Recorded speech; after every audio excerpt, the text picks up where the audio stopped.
अरे हिंदू म्हणून तुम्ही आम्हाला आमचं संरक्षण देत नाही. अरे हिंदू महिलेवर झालेल्या अत्याचाराच्या विरुद्ध भोई समाज लढा देते. गेल्या 5-6 दिवसापासून गणपती विसर्जनाच्या दिवशी झालेला अत्याचार 4 ते 5 दिवस झाले आणि तुम्ही अकोला शहरात म्हणता की जाऊ द्या त्यांचा जुलूस होऊ द्या आणि बादमध्ये आम्ही त्याला घेतो.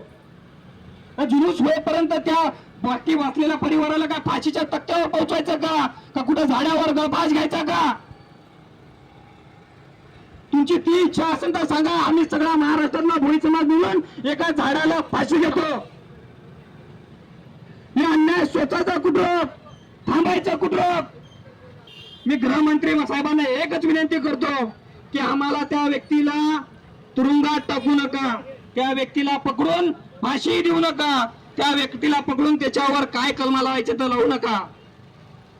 त्या हरामखोराला भेटल्याच्या नंतर ताबडतोब त्या हरामखोराचा इन्काउंटर करा.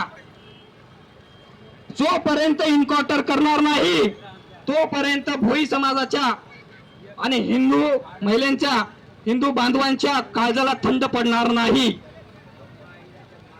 एक दिवस गणपती विसर्जनाच्या दिवशी ती बिचारी मुलगी, काय परिस्थिती असून त्या मुलीची